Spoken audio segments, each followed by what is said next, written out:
Welcome again to Wickerson Studios. My name is Michael Wickerson. It is Sunday morning, and I am continuing with these RhinoScript syntax commands into GH-Python nodes. And I think this is critical because I think there's a shift that has to be made. Now, I could be wrong with that, and I'm sure there's ways around it, but I'm going to show you exactly what I'm doing. And for Jarrett Mellenbrook, I've promised a lot more shiny, spinny things. So here we go. There's a nice little script here that's generated by a one-line, pretty much a one-line of script. Well, there's two. And you can see down here that I've now moved from RhinoScript syntax as RS. I'll still be importing that when I need it. I've imported script context, which I'm going to have to use back and forth between the Rhino window, at least if I recall.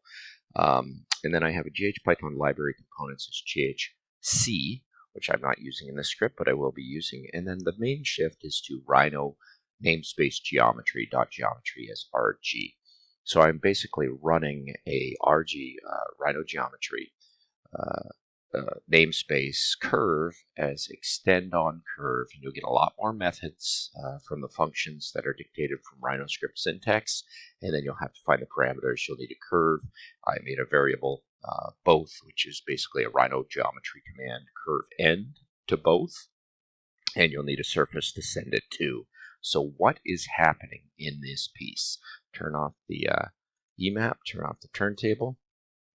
Let's take a look on probably top view. And we'll shift over here, and this may be a little more understandable, so I'll send it shaded. We'll take this object which was made, hide it away for a minute, and I'll show you exactly what's happening.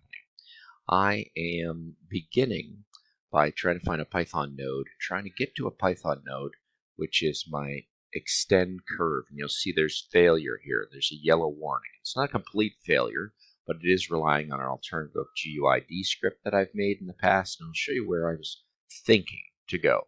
So I quickly built a circle that I could change its scale.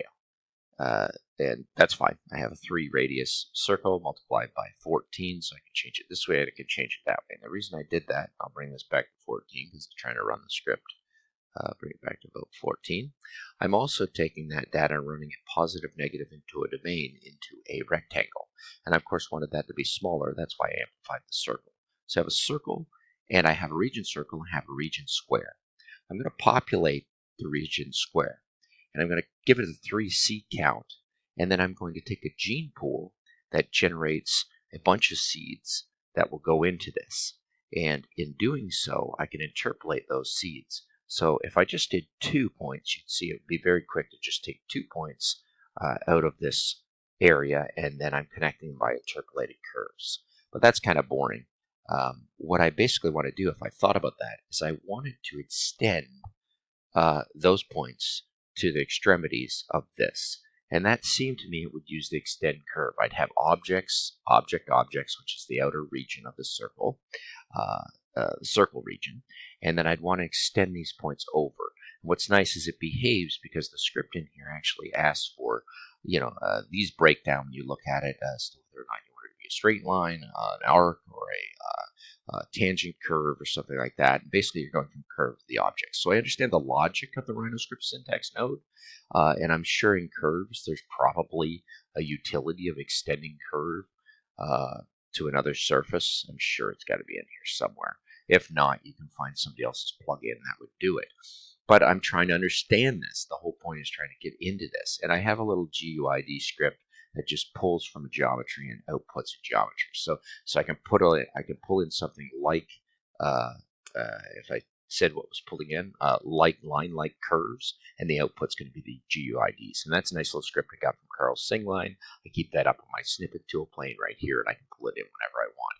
It's basically this script in RhinoScript syntax of how to get out of the code source its instance and source index GUID as a string.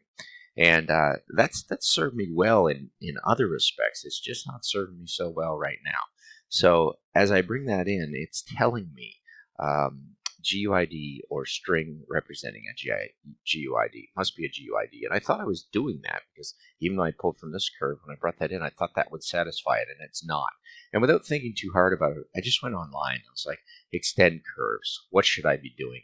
And immediately I put this all in yellow and said, it's time to leave Rhino script syntax and start to consider the Rhino geometry namespaces, or the Rhino the namespaces. So I pulled in one over here, and I'll just hit close on that one and close on that one. You'll see that it actually wants to extend to a surface. So in doing so, I just took my region on my circle and made it a surface. And I inputted that as a surface with those lines to this node.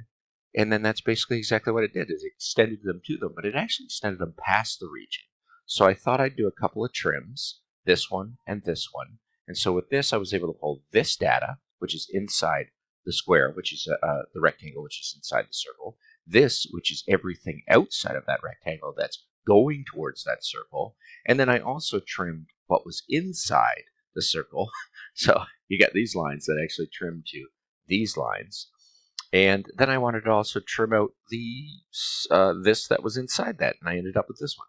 So, sorry, I ended up with that one. There should be one that I end up with, yeah, with this trim. Now, what I would like is the distance between these odd pieces and these middle pieces.